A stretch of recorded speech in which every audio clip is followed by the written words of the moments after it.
Convido a todos que fiquem de pé, por favor.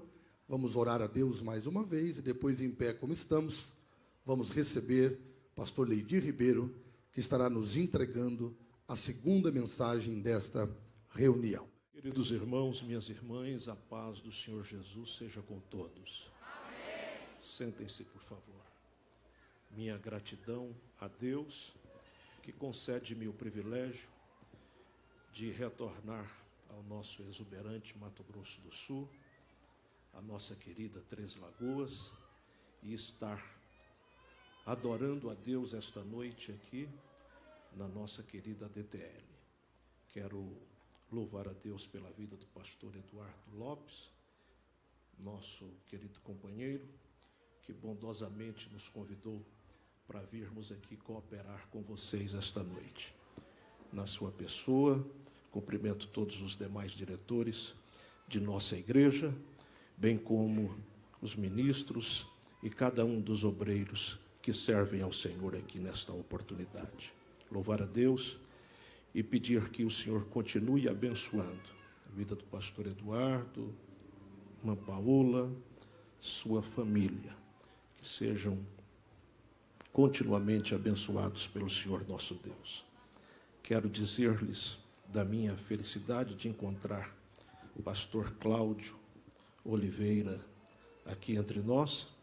Ele disse que eu conheço desde criança, é porque quando eu ainda era bem menino, eu já ia a Jales, né? E aí eu encontrei ele lá já jovem. É uma alegria vê-lo, pastor Cláudio. Melhor que os cabelos fiquem brancos do que perdê-los. Alegria rever também a irmã Rosângela, a Vitória, que Deus continue abençoando a vida de vocês. Eu estou feliz por estar aqui ao lado de minha esposa e vim também, além da Sheila, com dois cooperadores hoje aqui, né? O Kemuel e o João Marcelo. Cadê o João Marcelo? Está lá na galeria, está lá o João. Nós viemos juntos celebrarmos ao Senhor. Queridos irmãos, eu quero parabenizar a todos estes nobres companheiros, obreiros, que foram ordenados ao Santo Ministério no último dia 30, ali no Belenzinho, São Paulo. Que alegria para o meu coração vê-los crescendo e que o propósito de Deus esteja cumprindo-se na vida de vocês. Continuem prosperando e frutificando. Queridos, eu estou rogando de vocês oração por mim, pela minha família, pela igreja do Senhor Jesus que está lá em Araraquara, onde estamos servindo. Trago daqueles irmãos saudação a todos vocês. Que os irmãos continuem orando por nós, para que o Senhor nos dê graça para cumprirmos todo o propósito de Deus para a nossa vida ali naquele campo de trabalho. Eu tenho muito desejo de que possa recebê-los lá, mas ainda não estamos em condições. Nossa casa lá é muito simples, né?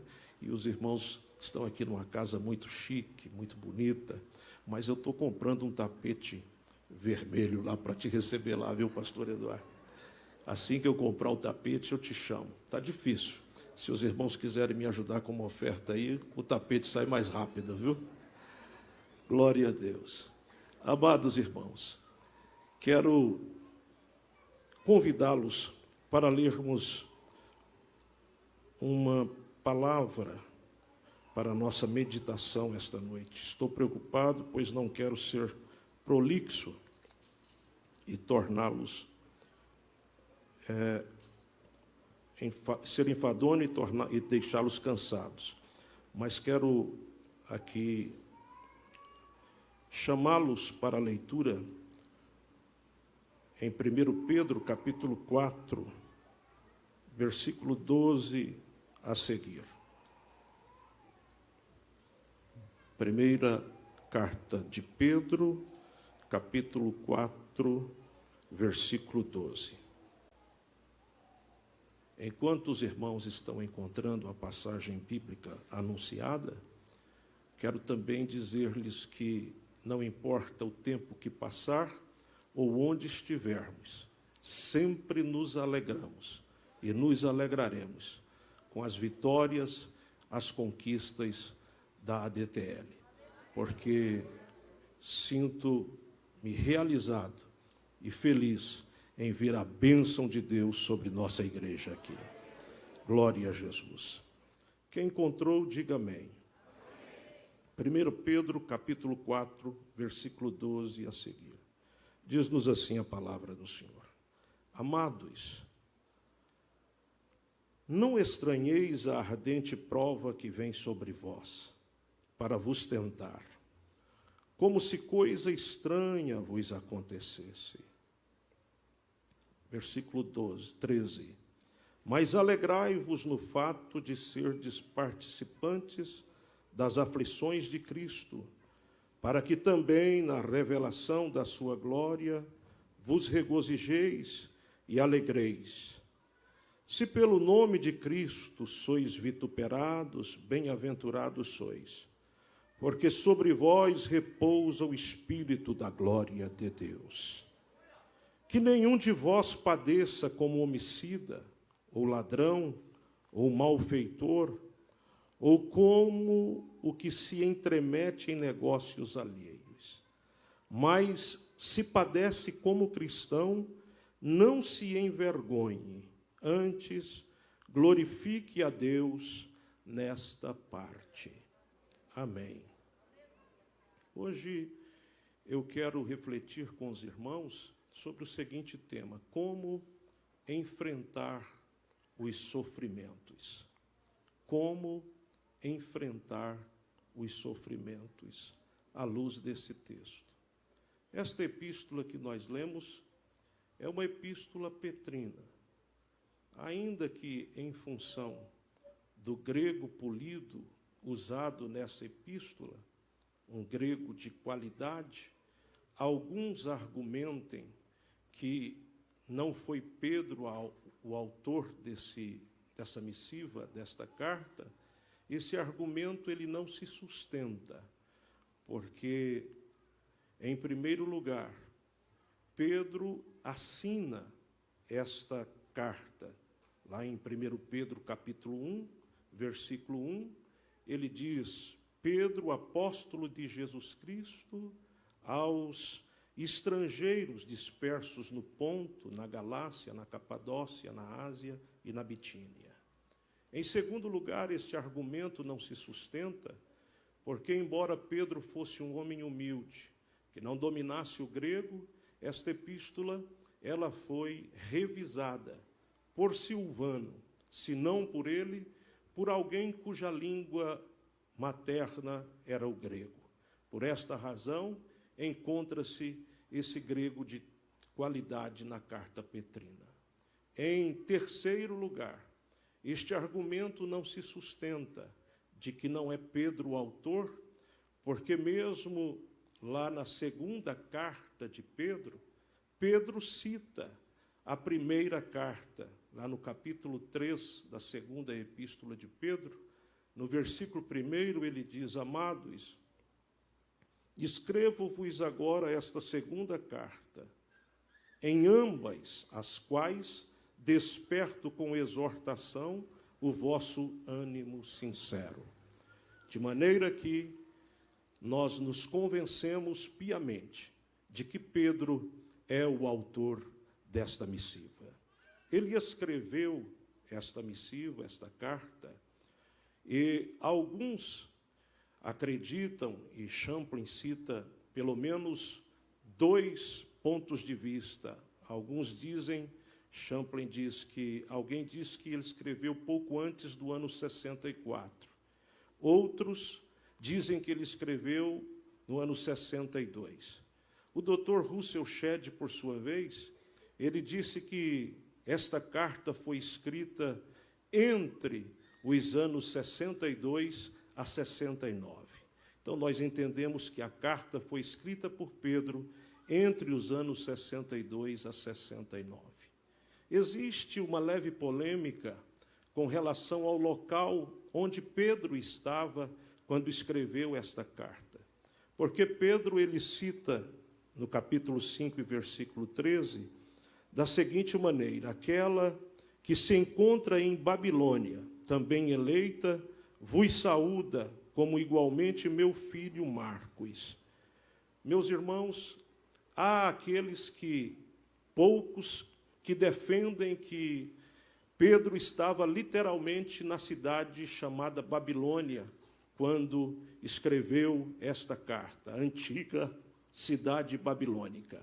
Porém, nós devemos entender que nos escritos judaicos, bem como no livro de Apocalipse, por algumas vezes, Babilônia refere-se a Roma.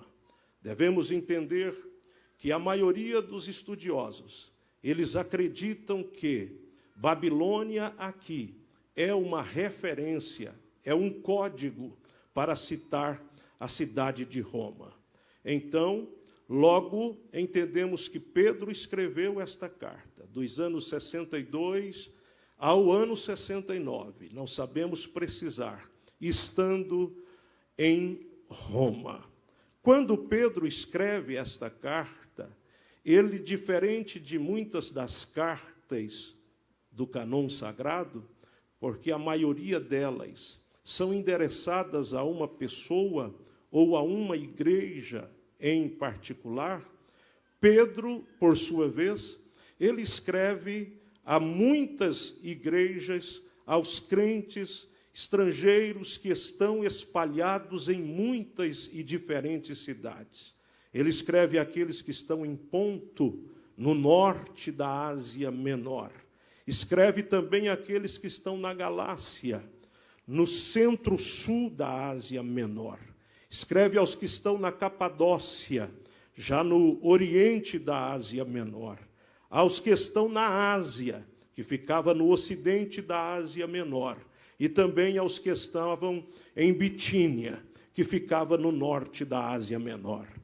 Há duas possibilidades. A primeira possibilidade é de que Pedro escreve esta carta e alguém, tomando-a, passa por todos estes lugares, lendo a carta e fazendo conhecida a mensagem de Pedro. Mas há também a possibilidade de que esta carta tenha sido reproduzida e lida em todas estas igrejas já anunciadas. E Pedro tinha, senão, pelo menos 5 propósitos distintos ao escrever esta carta. A primeira delas, o primeiro propósito, era de falar da esperança eterna, que conduz à salvação da alma, não por méritos, não salvação por méritos, mas mediante a expiação do sangue precioso de Jesus Cristo. E no capítulo 1, no versículo 18, Pedro diz: sabendo que não foi com coisas corruptíveis, como o ouro ou a prata, que vocês foram comprados da vossa vã maneira de viver, que por tradição recebestes dos vossos pais, mas vocês foram comprados com o precioso sangue de Jesus, o Cordeiro imaculado e incontaminado. Glória a Deus. Em segundo lugar, Pedro tinha como propósito, ao escrever esta carta, apresentar a Cristo Jesus como o exemplo de sofrimento e de exaltação.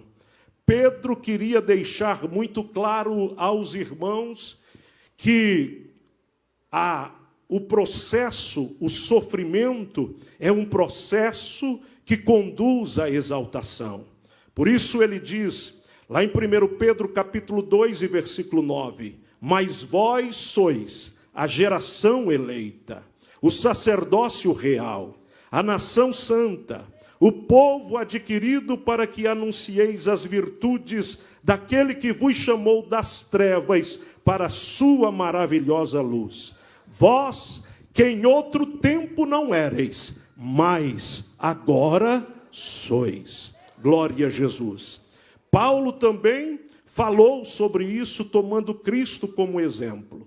Como ele escreveu lá aos Filipenses, no capítulo 2 e versículo 5, dizendo: de sorte que haja em vós o mesmo sentimento que houve também em Cristo Jesus, que, achado na forma de Deus, não teve por usurpação ser igual a Deus. Antes, olha o sofrimento, aniquilou-se a si mesmo, tomando forma de homem, e achado na forma de servo, na semelhança dos homens, sofreu a morte, e a morte de cruz, pelo que, sofrimento, mas veja agora, pelo que Deus o exaltou soberanamente, lhe dando um nome que é sobre todo nome, diante do qual todo joelho se dobrará e toda língua confessará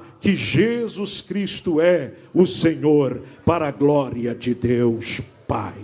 Glória a Jesus. Pedro também tem como objetivo, ao escrever esta carta, definir a posição do Senhor Jesus em nossas vidas. Veja no versículo 15 do capítulo 3, ele disse: antes, permitam-me ler só uma parte do versículo para remirmos o tempo. Antes, santificai a Cristo como Senhor. Pedro, ele orienta, ele mostra, ele deixa claro a posição de Jesus em nossas vidas. Em primeiro lugar, ele é o Cristo.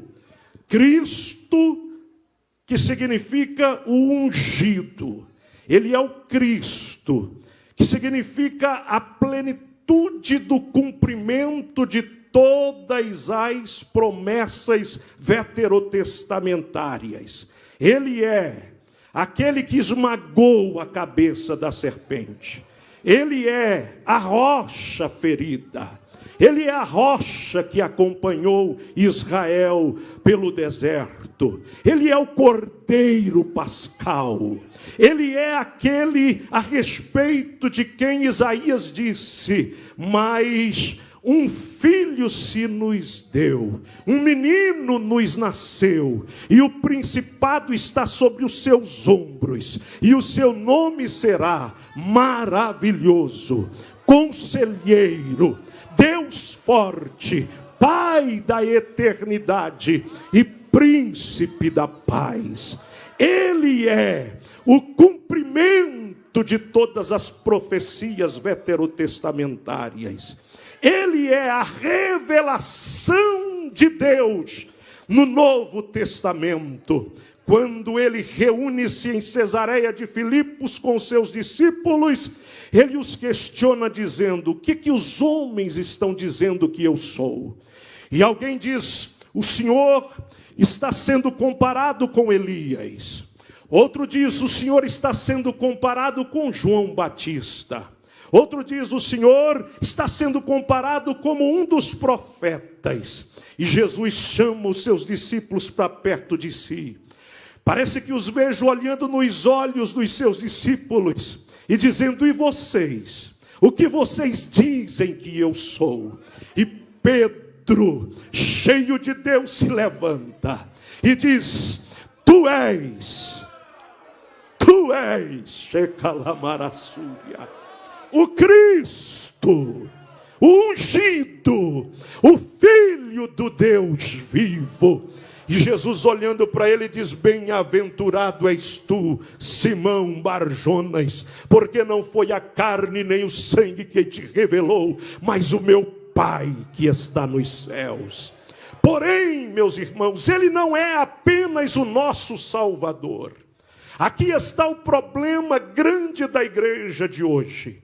Porque querem ter Jesus como seu Salvador. Ele é de fato o nosso Salvador. Mas Pedro diz: vocês não podem reconhecê-lo apenas como o Cristo, porque ele não é apenas o Cristo. Vocês têm que consagrá-lo nos vossos corações como Cristo e Senhor. A palavra usada aqui no grego é Kyrios, que significa dono, que significa soberano, que significa chefe. Então Pedro, quando escreve esta carta, ele está dizendo para a igreja: vocês precisam entender, Jesus é Salvador. Ele é o cumprimento de todas as profecias veterotestamentárias, mas ele também é Senhor. Consagrem-no como Senhor em vossos corações.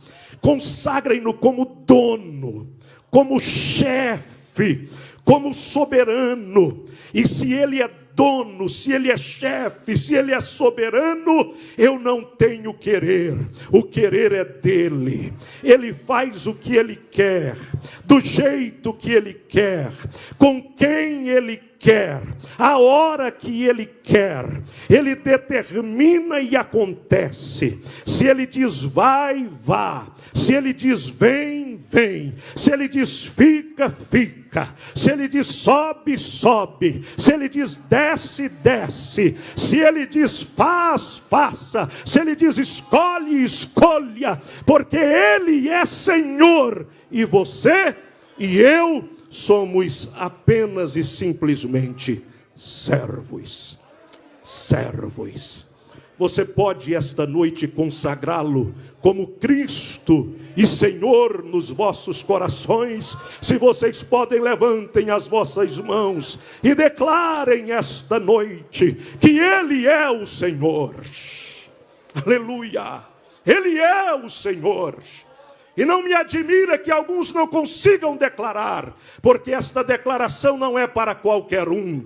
A Bíblia diz que ninguém, senão pelo Espírito, declara que Jesus Cristo é o Senhor. Você pode declará-lo hoje como o Senhor da sua vida. Se você está cheio do Espírito, você pode declarar. Levante a sua mão direita aos céus e declare mais uma vez: Ele é o Senhor. Ele é o Senhor. Ele tem o comando. Glória a Deus. Ele é o Kyrios de Deus. Em quarto lugar, Pedro tem como objetivo orientar aos pastores para que possam ter Jesus como o exemplo, sendo Jesus o sumo pastor. Desta maneira ele escreve no capítulo 5 e no versículo 2: apacentai o rebanho de Deus que está entre vós, não por força, mas espontaneamente, segundo a vontade de Deus, nem por torpe ganância, mas de boa vontade, nem como dominadores sobre os que vos foram confiados, mas servindo de exemplo ao rebanho. Pedro toma Cristo Jesus como sumo pastor, como exemplo, para que nós, pastores, possamos tê-lo como paradigma. Em primeiro lugar, Pedro destaca a voluntariedade do sacerdócio, quando ele diz que deve ser espontaneamente.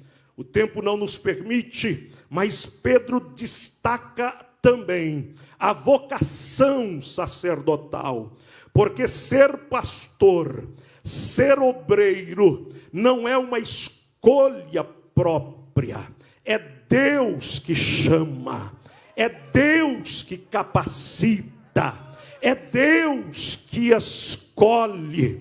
E, meu amado e querido irmão, não fique bravo e nem indiferente, porque Deus não escolhe quem eu quero ou quem você quer, mas a Bíblia diz que Jesus chamou para si aqueles a quem Ele quis. Às vezes você pode estar pensando, mas o pastor Eduardo podia ter chamado o fulano, o beltrano, o ciclano, mas não é como você quer, é como Deus quer. E Deus chama quem Ele quer e acabou. Glória a Deus. E me chama a atenção também a palavra dominadores aqui, que no grego significa tornar-se senhor, obter domínio. Pedro diz que nós devemos pastorear a igreja de Deus que está entre nós, não tornando-nos quírios da igreja, senhor da igreja, não tendo domínio sobre a igreja, mas sabendo que somos o exemplo da Santa Igreja de Deus. E, meus amados e queridos irmãos, em quinto lugar, Pedro tem como objetivo, ao escrever esta carta, fortalecer os cristãos, para que eles venham enfrentar as tribulações, prepará-los para tribulações mais severas no futuro. Na verdade, Pedro tem como objetivo orientar os crentes a como enfrentarem os sofrimentos. Na verdade, os anos mais sombrios da igreja, naqueles dias, haviam chegado, pois Nero havia assumido com 17 anos de idade o reinado, tornando-se imperador de Roma. Nero, ele, durante uma semana, manda pôr fogo na cidade de Roma e acusa os cristãos de terem incendiado a cidade. Meus irmãos, a perseguição contra os cristãos foi tão grande, e a partir de Nero se desencadeia uma perseguição tão grande. Nos dias do louco, terrível, truculento, violento Nero, não havia madeira suficiente para que fizessem cruzes, para crucificarem e queimarem os cristãos. Tanto era a perseguição. No ano 81, Domiciano assume o reinado e as perseguições são intensificadas, de maneira que os cristãos passam a sofrer. E Pedro deixa bem claro como os cristãos deveriam enfrentar os sofrimentos. É bem verdade que não foi só nos dias de Pedro, nos dias da igreja primitiva, que houvera sofrimento. E é bem verdade que o sofrimento não é uma exclusividade apenas dos membros comuns da igreja, mas os obreiros também padecem, passam por momentos de sofrimento. Até porque, quando o Senhor conversava com Ananias a respeito de Paulo, o Senhor disse para Ananias: vai, porque ele é para mim vaso escolhido, e eu vou mostrar o quanto ele vai sofrer pelo meu nome. O ministério também tem sofrimentos. Nós enfrentamos sofrimentos. A igreja enfrenta sofrimentos. Os homens enfrentam sofrimentos nas mais diversas áreas da vida. Tem alguns que enfrentam sofrimentos financeiros, pessoas provadas na área financeira.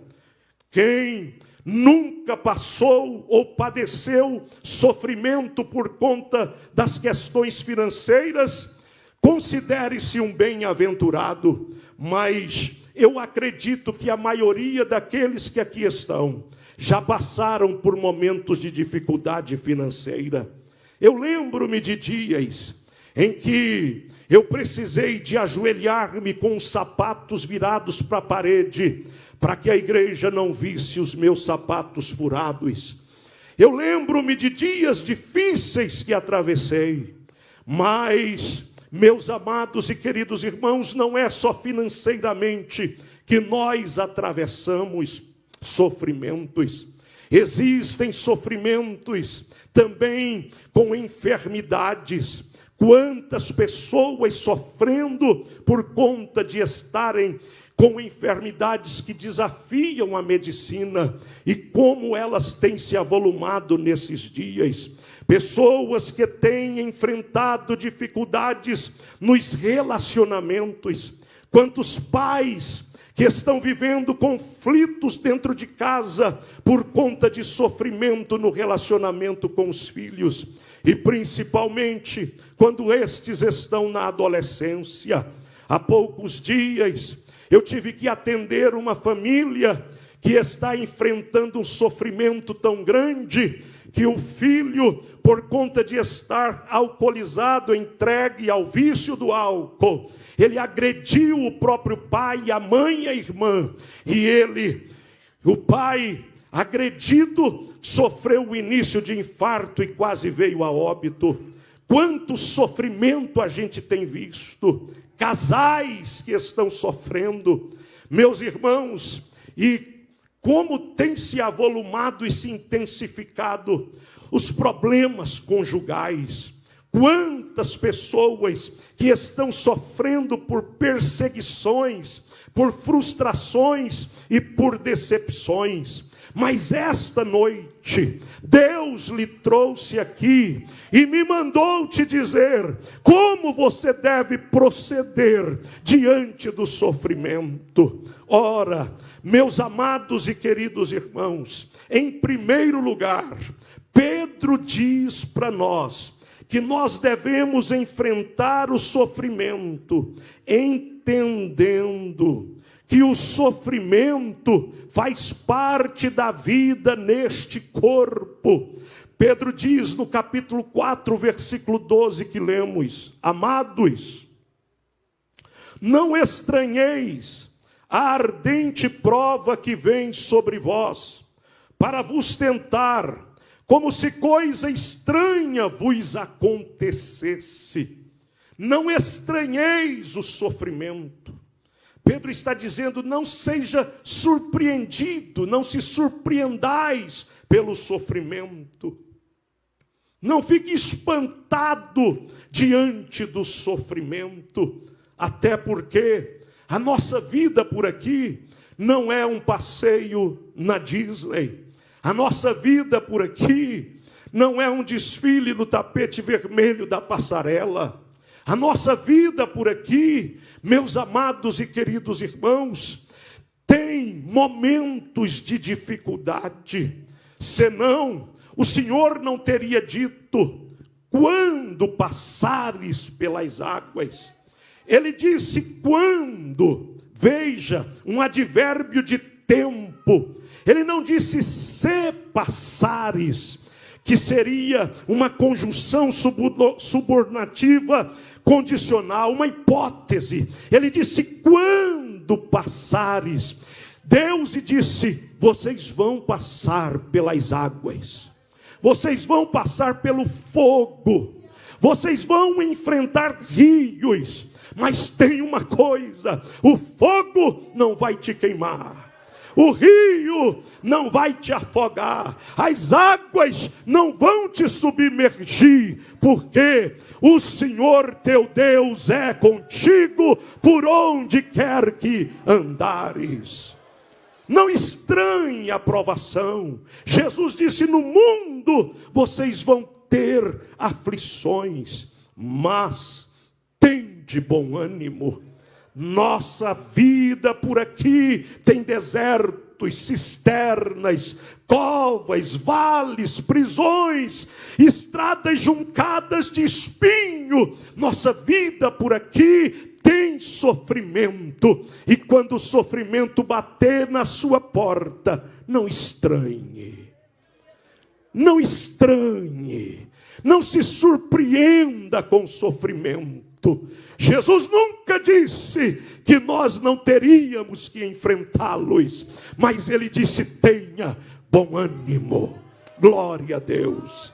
Em segundo lugar, enfrente o sofrimento sem se envergonhar por estar sofrendo. Veja no capítulo 4 e versículo 16, Pedro diz: mas se padece como cristão, não se envergonhe. Antes, glorifica a Deus nesta parte. Não sofra, versículo 15, porém, nenhum de vós como assassino, ou ladrão, ou malfeitor, ou como quem se intromete em negócios de outrem. Não fique com vergonha, Pedro diz, quando você estiver enfrentando o sofrimento. Nós nos envergonhamos às vezes, por conta daqueles que são moralistas. E os moralistas, eles são como aqueles discípulos de Jesus. Lá em João 9, quando Jesus vai na festa, e passando pela rua, eles encontram um cego. Os discípulos abrem um debate teológico e perguntam para o Senhor Jesus: quem pecou? Este ou seus pais, para que ele nascesse cego? Jesus disse: nem ele pecou, nem seus pais pecaram, mas ele está assim para que se manifeste nele a glória de Deus. Louvado seja o nome do Senhor. Os moralistas são aqueles que, quando você está sofrendo, ele aponta o dedo e diz: está em pecado, está sofrendo porque pecou.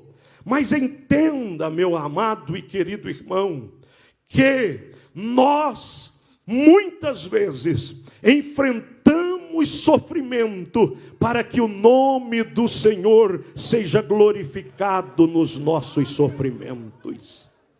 Existem também os sentimentais, que diante do sofrimento, eles dizem: o Senhor me abandonou. Lembram-se de Marta? Quando o Senhor Jesus chega em Betânia, Marta diz: se o Senhor estivesse aqui, meu irmão não teria morrido. E o interessante, que depois Maria fala da mesma maneira quando encontra Jesus. Ela diz: se o Senhor estivesse aqui, meu irmão não teria morrido. Mas Jesus diz: Marta, seu irmão vai ressuscitar. Aleluia! Marta diz: eu sei, ele vai ressuscitar na ressurreição do último dia, como diz o credo judaico. Jesus disse: Marta, eu sou a ressurreição e a vida. Quem crê em mim, ainda que esteja morto, viverá. Quem crê em mim nunca morrerá, mas passará da morte para a vida. Se tu creres, tu verás a glória de Deus. No sofrimento que você enfrenta, mesmo sendo romancista, mesmo sendo sentimental, Deus te diz hoje: você vai ver a minha glória. Aleluia!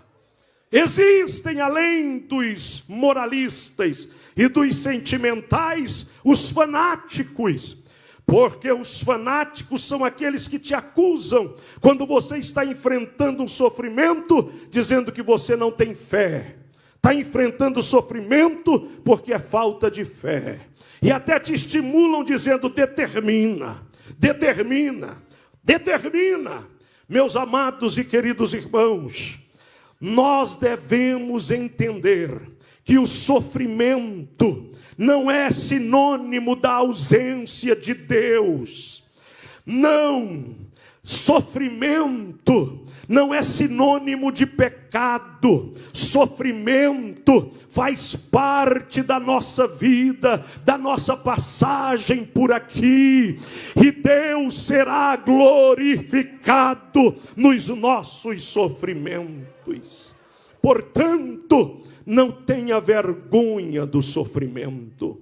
E eu concluo dizendo: enfrente o sofrimento. Em terceiro lugar, glorificando a Deus. Veja, 1 Pedro 4,16. Pedro diz: mas, se padece como cristão, não se envergonhe. Antes, glorifique a Deus nesta parte. Enfrente o sofrimento, dando glória a Deus. É aquele hino, né, que o irmão Lázaro, saudoso irmão Lázaro, cantava: eu vou passando pela prova, dando glória a Deus. Foi esta a atitude de Jó. Perdeu os camelos, perdeu os bois e as jumentas, perdeu as ovelhas, perdeu os filhos. Eu acho lindo que Deus nos mostra no texto que ele se prostra. E o texto é enfático de dizer que ele se prostra e adora. Aleluia! Enfrente o sofrimento adorando a Deus. Enfrente o sofrimento confundindo o diabo e o inferno. Enfrente o sofrimento glorificando ao nome de Jesus. Aleluia! Louvado seja o nome do Senhor. Eu lembro-me de quando, e é interessante, o quanto que o pastor é ligado às ovelhas. Eu estava indo pregar em Curitiba, quando morava aqui. Estou me lembrando que quando eu andei uns 30 quilômetros, o Espírito Santo me disse: volta, visita a Maria Magalhães, porque você nunca mais verá Maria Magalhães nesta terra. E eu voltei para visitar a irmã Maria Magalhães. E existe uma direção do Espírito Santo na nossa vida. Certo dia eu estava aqui e o Espírito Santo me disse: vai visitar a Rita, esposa do saudoso irmão Josanias. E eu fui visitá-la em Barretos. E quando eu cheguei para visitá-la, ela, cancerosa, estava muito magrinha, definhando. O câncer estava a consumindo. E ela, num dado momento da nossa visita, ela pediu para nós: pastor, cante o hino 187. E nós começamos a cantar. E a irmã Rita, no sofrimento, estado terminal. Poucos dias depois, Jesus a levou para a glória. Mas no sofrimento ela cantava: mais perto quero estar, meu Deus, de ti. Ainda que seja dor, que me una a ti. Aleluia. Quando pastoreei Brasilândia, existia muitos irmãos que moravam nas regiões de fazenda. E nós tínhamos que levar Santa Ceia para aqueles irmãos. Uma época muito difícil, época de vacas magras. Às vezes eu e Sheila andávamos 10 quilômetros, 8 quilômetros a pé, para levarmos a Santa Ceia e dirigirmos culto para aqueles irmãos. Outras vezes pegávamos carona no ônibus da escola, para irmos dirigir cultos nas fazendas à noite. e depois voltava no outro dia de madrugada no ônibus da escola. Outras vezes tínhamos que pegar carro emprestado, e eu me lembro que sempre o irmão Miguel Estevam me emprestava uma moto que ele tinha, e eu e Sheila fomos levar ceia pela primeira vez para um irmão que eles nos informaram, o irmão Gustavo. Talvez você não o conheceu. E quando eu cheguei com Sheila ali para ministrar a ceia, eu me assustei. Porque quando eu olhei para a face do irmão Gustavo, a enfermidade já tinha consumido seus lábios superiores. Já tinha consumido parte das suas narinas. Irmão Gustavo estava sofrendo. Imagino a dor que ele sofria. Mas, mesmo sofrendo, mesmo na dor, ele cantava com a gente. Rude cruz se erigiu, dela o dia fugiu, como emblema de vergonha e dor. Mas eu amo essa cruz, porque nela Jesus deu a vida por mim, pecador. As lágrimas corriam quando ministrávamos a ceia. O cálice se misturava com a saliva. Era algo triste, terrível. Mas eu nunca vi irmão Gustavo reclamar. Eu levei ceia muitos meses, anos para o irmão Gustavo. A enfermidade foi comendo a sua face, mas eu nunca ouvi ele murmurar. Mas sempre no sofrimento, louvando e glorificando a Jesus. Como enfrentar o sofrimento? Enfrente o sofrimento, louvando a Deus. Eu não sei se tem alguém aqui sofrendo em algum aspecto da vida, mas esta noite o Senhor me trouxe aqui para te dizer: enfrente o sofrimento. Não estranhe o sofrimento. Não fique perplexo diante do sofrimento. Deus me trouxe aqui para te dizer: louve a Deus no momento do sofrimento. Aleluia, glória ao nome do Senhor.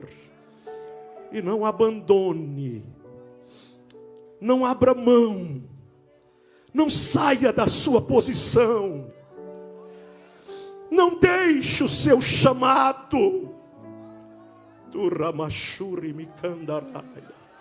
O seu chamado é maior do que os sofrimentos que a vida lhe propõe. O seu chamado é maior do que os sofrimentos que você enfrenta pelas estradas da vida. O teu chamado é maior. Não deixe. Não abra mão. Vai gemendo, vai chorando, mas vai, obreiro. Vai, obreira. Vai dando glória a Jesus, porque quem sua mão ao arado já pôs, constante precisa ser. O sol declina e logo após vai escurecer.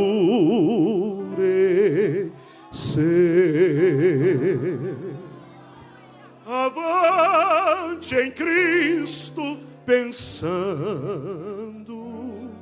em oração vigiando, com gozo e amor trabalhando para o teu Senhor. Não desanimes por ser tua cruz maior que a de teu irmão.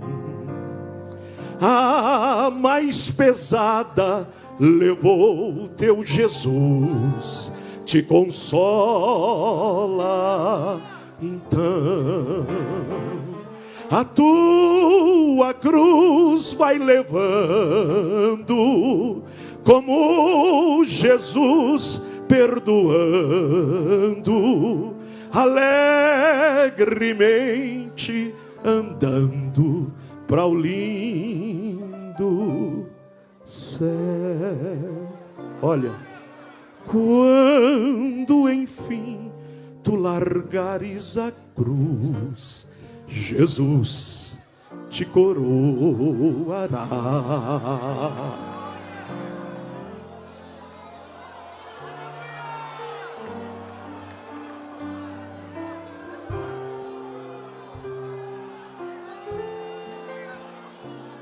Esquecerás teus lidares, tribulações e pesares, quando no céu desfrutares perfeita.